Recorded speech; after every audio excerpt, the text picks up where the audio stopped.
Eu que agradeço a oportunidade de estar aqui. É sempre uma felicidade muito grande compartilhar dos domingos com vocês nessa casa. É de muita gratificação para o nosso coração sempre compartilhar a palavra de Jesus, ainda mais entre amigos.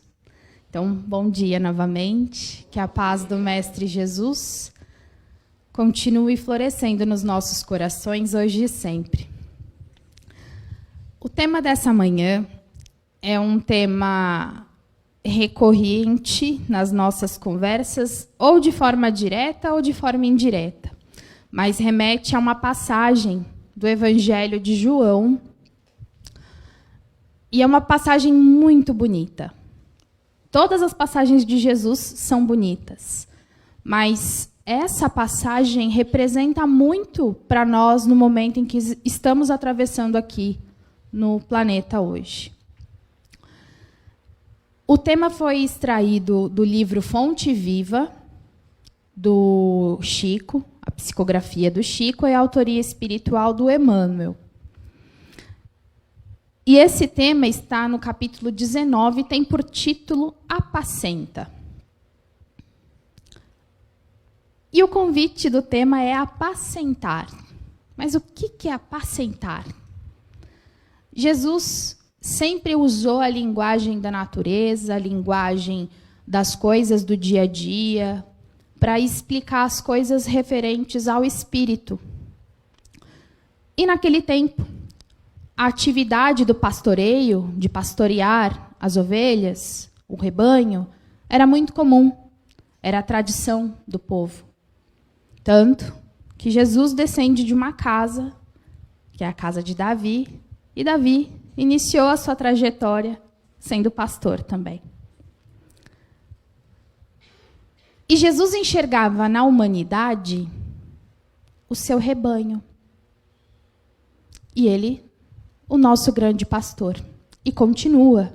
Nós continuamos sendo o seu rebanho. E o rebanho, quem já teve a oportunidade de ver, fica sempre disperso. Um grupinho fica para lá, outro para cá. A gente pensa assim, nossa, meu Deus, né? Em que momento que eles vão se reunir? E o pastor faz o quê? Reúne, em determinado momento, esse rebanho, para dar continuidade às atividades. E pastorear é guiar, na verdade, apacentar é guiar, reunir o rebanho. E Jesus usou essa palavra num momento muito especial da sua trajetória aqui na Terra.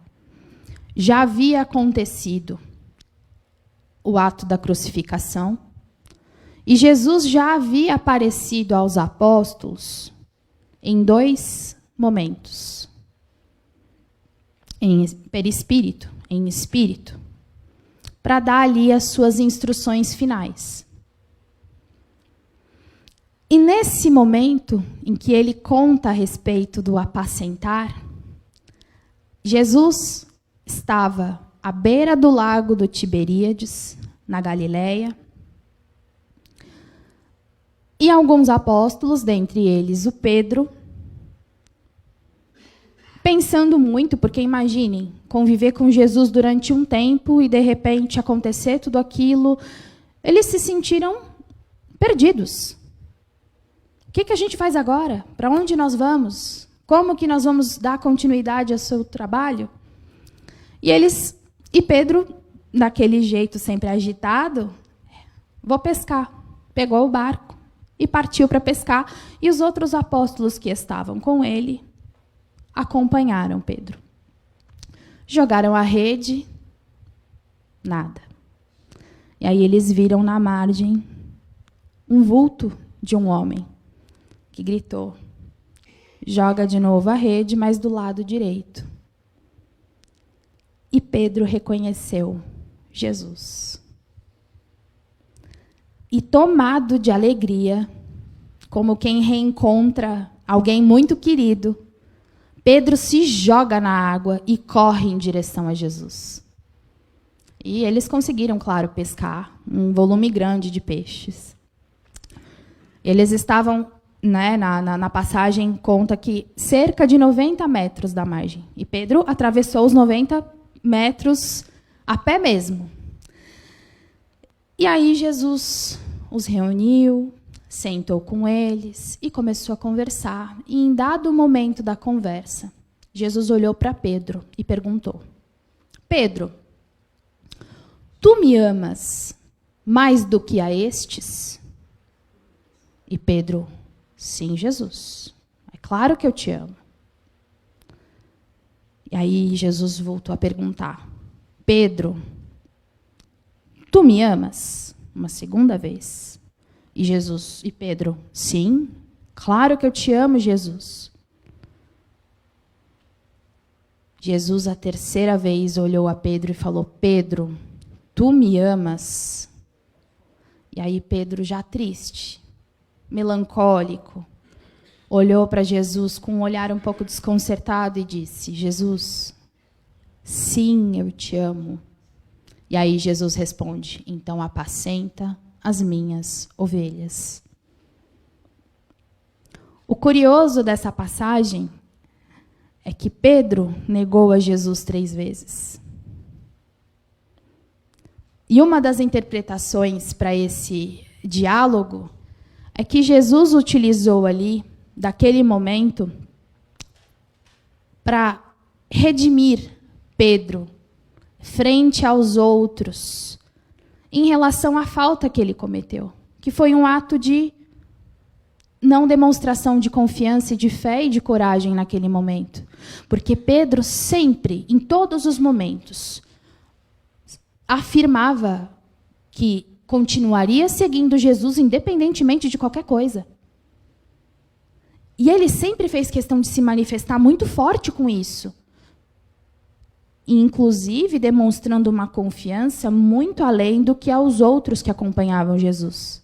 E justamente no momento do convite, da prova dessa confiança e dessa fé, Pedro não se sentiu fortalecido o suficiente para cumprir com o que ele se comprometeu.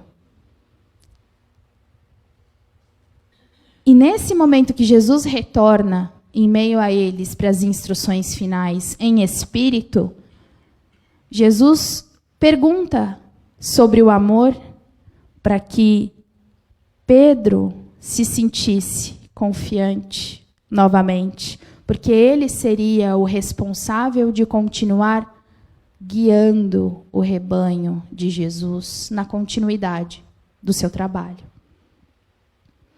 Ainda tendo negado Jesus 3 vezes, Jesus confiou a Pedro essa missão. E, inclusive, validando essa força que Pedro sempre teve frente aos outros.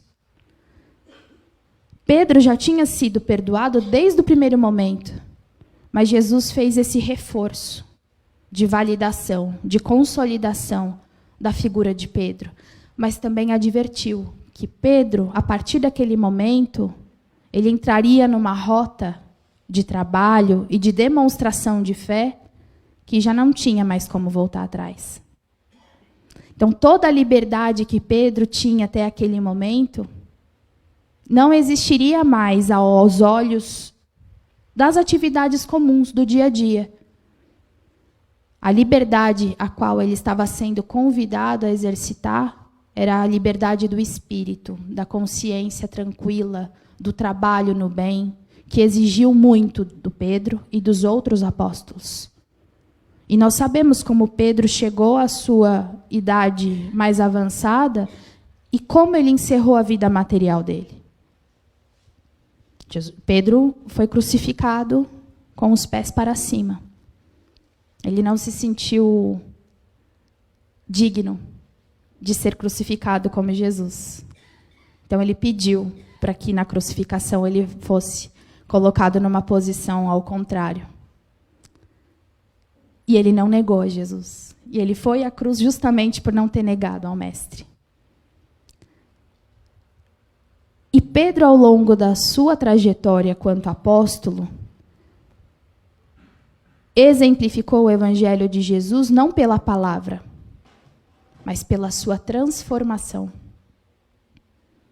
A gente conhece Pedro como? Sempre nervoso, sempre teimoso, sempre autoritário. Ainda assim, Pedro, à lida do dia a dia, vivenciando na prática o aprendizado que Jesus delegou a ele, foi lapidando o seu íntimo, a ponto de notar o outro com mais respeito, a conduzir as coisas com mais paciência. Pedro apartou até uma briga entre Paulo e Tiago. Pedro, o mais irritado, o mais nervoso de todos. Ele foi o grande mediador de uma questão importante que era discutida por Paulo de Tarso e por Tiago. Então, por amor, muitas vezes, nós cometemos equívocos. Por amor, por fidelidade, por crença, muitas vezes queremos dar o exemplo na base do grito. Usamos a palavra disciplina e equivalemos essa palavra disciplina a um rigor extremo. Em que sentido? Da autoridade, da palavra dura. E Jesus nos mostrou, ao longo de todo o seu caminho, que o trabalho de guiar o rebanho, de nos guiar, era um trabalho de paciência. Prova é que estamos aqui há 2000 anos, ainda trabalhando muito para compreender o que ele nos disse. E estamos nessa trajetória. Nós somos o rebanho de Jesus que é reunido e se dispersa. E ele continua sendo nosso grande pastor. Porque é através da palavra de Jesus é que nos reunimos. Hoje, aqui, nós juntos, estamos refletindo sobre os seus ensinamentos. Estamos reunidos. Parte do rebanho se reuniu. E qual é a nossa contribuição nessa tarefa de pastoreio? Será que nós somos capazes também de sermos pastores? De reunirmos rebanhos? Cada um de nós recebeu um rebanho particular. Na nossa família, no nosso trabalho, no grupo de amigos que frequentamos. Já pararam para pensar que também com os espíritos que nos acompanham? Só os encarnados pertencem ao rebanho de Jesus? Os desencarnados também. Se eventualmente moramos sozinhos mesmo? Ou estamos acompanhados o tempo todo? O rebanho, a qual Jesus, com muita beleza, diz ser a humanidade, ele está tanto encarnado quanto desencarnado. E cada um de nós, através da nossa transformação, tem a missão de continuar reunindo, pelo amor, partes dessa família que nos foram delegadas nessa existência. Então, o Emmanuel, na lição 19, ele vai nos dizer algumas coisas muito importantes sobre essa tarefa. A primeira, que apacentar equivale a dizer para que nós sejamos capazes de sustentar os nossos irmãos, que muitas vezes são mais necessitados do que nós. Ué, mas ninguém sofre como eu sofro. Não está entendendo? O meu sofrimento é maior. Imagina. Será? Será que o nosso sofrimento é tão grande a ponto de que nós não conseguimos estender uma mão, um abraço, um sorriso, uma palavra de consolo a um irmão que está próximo de nós? Olha, eu não sei o que está acontecendo com você, mas confie em Deus. As coisas vão melhorar. Quantas coisas na nossa vida já não melhoraram? Vieram, nos abateram e passaram. Para todas nós tínhamos a resposta? Para todas nós tínhamos um roteiro já desenhado de como, quanto tempo e como vai ser resolvido? E quando a gente olha para trás, não passou? Alguém veio, deu uma palavra, a gente leu alguma coisa em algum lugar que naquele momento calmou nosso coração. Aí surgiu alguém com uma ideia que nos ajudou a pensar numa outra solução. Ou simplesmente passou. Será que só passou? O acaso passa? Não foi Deus nos concedendo ali o atendimento à nossa prece, que muitas vezes é inconsciente, mas atendendo a um desejo do nosso coração, olhando para nós e dizendo assim: calma. Se acalme. Deus age em silêncio. A prece nos conecta ao Pai. Hoje nós temos esse acesso direto aos benfeitores amigos que vão trabalhando as soluções das nossas causas. Mas para isso é necessário que nós não nos mantenhamos parados, inertes, aguardando apenas. Mas como assim? Se eu não posso mudar a situação, o que nós podemos fazer? Nos mudar, nos melhorar, nos preparar para quando, de fato, a situação acontecer, nós estejamos prontos para receber essa resolução. A questão é que muitas vezes, estando agitados, estando preocupados, nervosos, nós não notamos. E a impressão é que estamos abandonados ali, ninguém nos ouve.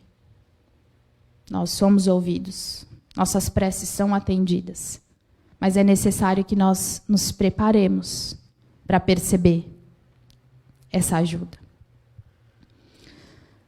E aí o Emmanuel continua nos falando para que nós nos tenhamos atentos a um ponto.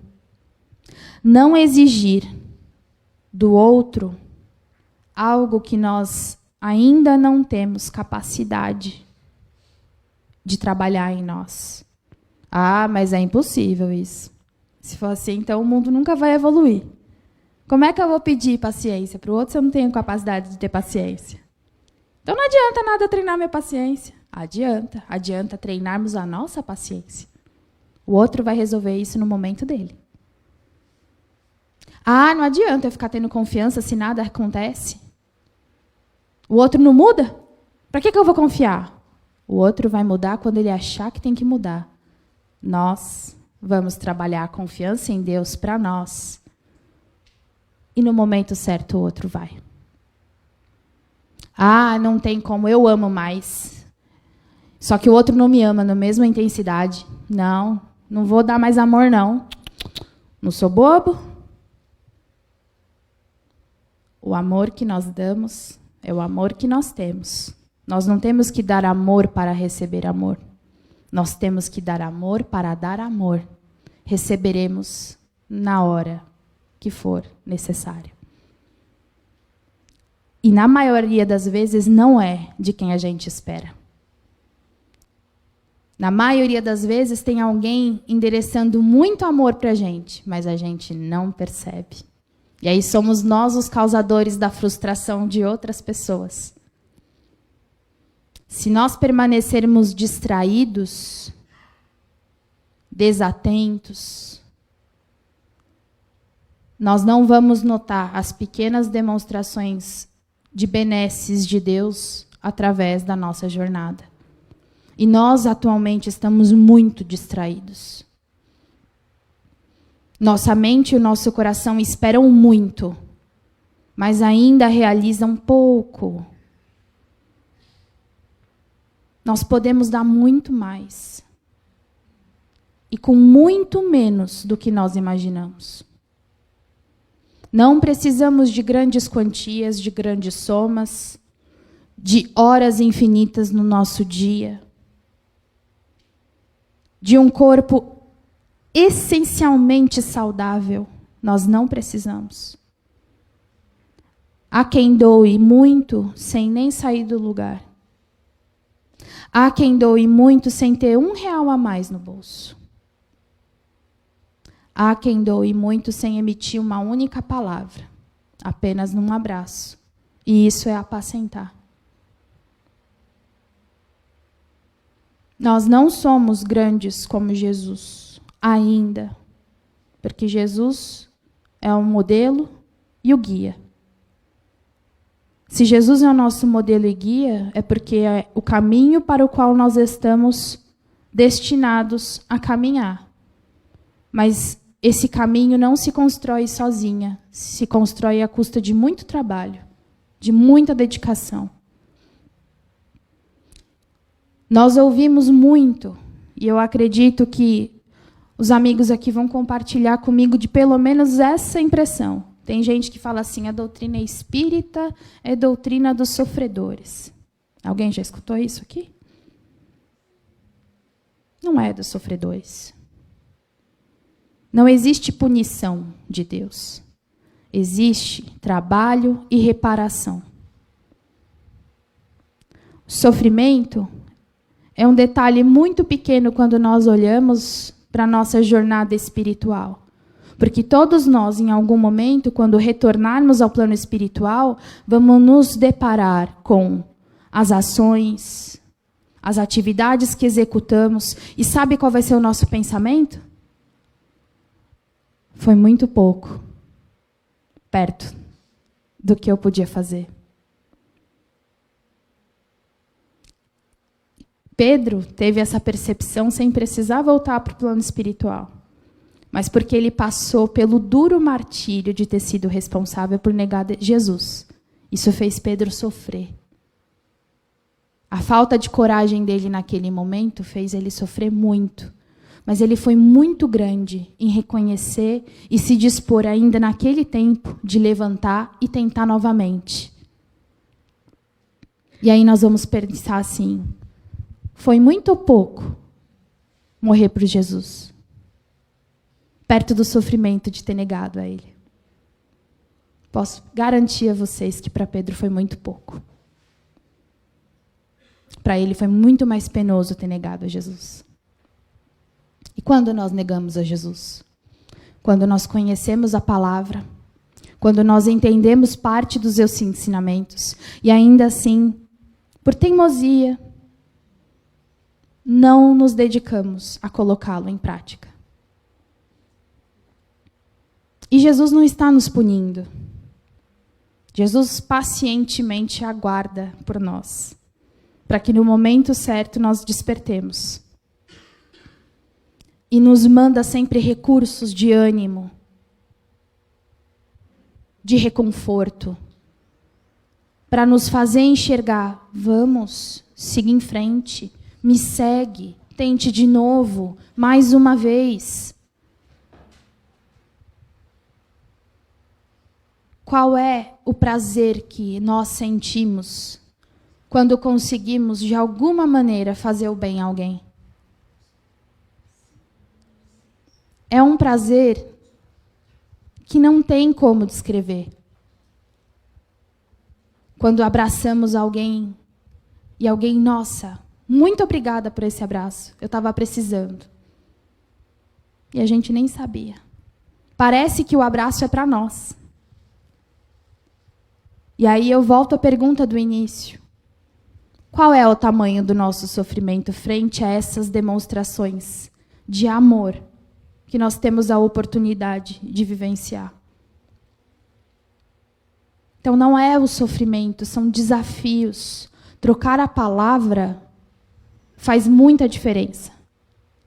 Porque o desafio nós superamos. O sofrimento a gente carrega como peso nas costas. E Jesus não nos criou, não nos veio para carregar peso. Jesus veio nos ajudar a superar os nossos desafios. Desafios esses que não foram criados por Deus. mas por nós mesmos. A doutrina espírita é uma doutrina reencarnacionista. Ela crê, nos assegura que essa não é a primeira vez que nós viemos à vida. E não será a última. E essas reencarnações têm um único objetivo: educação do espírito. E à medida em que nós vamos nos educando, nós vamos também ajudando a nos educar entre si. Como? Através da nossa transformação. A partir do momento em que nós nutrimos o amor em nossos corações e somos capazes de dividir esse amor em algum nível, nós estamos educando. A partir do momento em que uma ofensa muito grande atingiu o nosso coração e nos magoar profundamente, e nós formos capazes de olhar para o rosto de quem nos ofendeu e conseguir acalmar o nosso coração e falar: tudo bem, segue em paz. Nós estamos educando. Porque em algum momento, quando essa pessoa for convidada a fazer a mesma coisa, ela vai lembrar: puxa, eu fui perdoado de uma coisa que me envergonhou. Como que eu não vou ser capaz de fazer o mesmo? Como? Não sei, mas eu vou tentar. Quantos exemplos de perdão nós não tivemos na nossa vida particular? Ou de bondade? Ou de acolhimento? Esses exemplos não nos educaram? Esses exemplos não nos trouxeram aqui em algum momento? Uma palavra de carinho? A nossa tarefa de apacentar é uma tarefa dupla, que é de aprender e de ensinar ao mesmo tempo. Se somos pais, avós, tios, ou se trabalhamos com crianças, são rebanhos nos confiados. E o melhor modo de educar é o exemplo. Mas como ser o exemplo se nós não somos perfeitos? É tentar, até conseguir. É isso que nós estamos fazendo há várias encarnações. Estamos tentando. E nós vamos conseguir. Nós vamos conseguir. Pode levar um pouquinho mais de tempo, mas vai dar certo. E aí, nos sentiremos como Pedro, no olhar amoroso de Jesus, que a tudo perdoou e ainda convidou a seguir em frente, pedindo para que ele fosse o sustentáculo da sua tarefa e continuasse o seu trabalho, como ele continuou. Se nós fôssemos lembrar dos antigos cristãos, lá na época de Roma, eu sempre falo esse exemplo. Ninguém está exigindo de nós o sacrifício da vida para dizer que seguimos Jesus. Nós não estamos correndo risco de vida. E enquanto muitos países isso acontece de fato, ainda. Mas o fato de seguirmos Jesus nos garante ainda a liberdade. Podemos ser quem somos, transitar aonde transitamos. Mas é exigido sim um sacrifício, que é o sacrifício de nós mesmos. E não é um sacrifício. É um prazer. É um prazer porque a nossa alma sente. O nosso corpo é simples roupagem. É simples veste. Que no tempo determinado por Deus, vai ficar onde deve ficar, mas o nosso espírito segue, com todas as benesses recolhidas e com todos os aprendizados a concluir. Que nós possamos, nessa jornada, angariar mais aprendizados do que criar mais novos outros. O mundo está caminhando à regeneração. É uma afirmação. Mas nós precisamos escolher de que lado nós desejamos estar.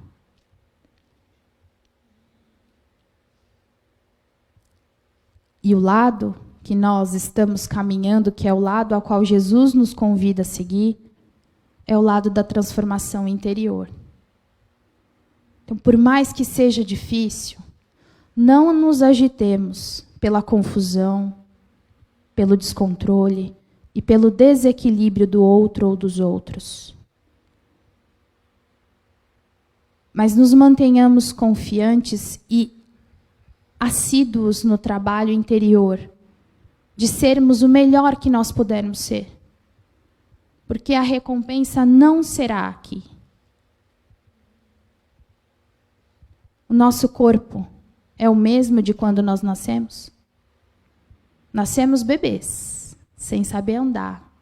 A pele maravilhosa, linda. Não é a mesma, o corpo envelhecendo, vai se limitando. Nosso espírito não, o nosso espírito é vivo o tempo inteiro. Tem energia o tempo inteiro. Por que nós queremos herdar o melhor aqui e agora, esperando que um milagre possa acontecer e salvar a terra? A regeneração se constrói por nós, espíritos encarnados e desencarnados. Estarmos reunidos, não em ação, não em número, mas em pensamento. Toda vez que pensarmos em Jesus, estaremos reunidos, sendo apacentados pelo Mestre. O nosso pensamento, ele é transformador. Ele inicia qualquer movimento de saúde. Inicia qualquer projeto de sucesso. Inicia qualquer movimento de transformação pessoal. Mas também é capaz de determinar o encerramento de qualquer coisa boa que nós tenhamos dado início. Pelo nosso desânimo, pela nossa descrença e pela nossa falta de fé. Tudo começa no pensamento. E o convite do planeta, atualmente, é que nós mantenhamos os nossos pensamentos firmes em Jesus. Que nós façamos o máximo possível para que esse pensamento ele acompanhe as nossas ações. Que nós sejamos coerentes com o pensamento de Jesus. Coerentes com o convite que ele nos convida a fazer, a agir. E passo a passo, as coisas se transformarão. Talvez não aos nossos olhos, mas nos nossos corações primeiro. Como aqueles momentos em que muitas vezes a confusão toda está ao nosso redor, mas o nosso interior está tão pacificado, está tão tranquilo, que a gente fala, nossa, isso não vai me afetar. Vou continuar fazendo o meu aqui, ó. Se nós observarmos, existem momentos assim na nossa vida. E nesses momentos é que os benfeitores amigos chegam até nós, para nos assistir, através da prece. Então, sejamos confiantes. Tenhamos a confiança em Jesus. Ele continua conosco.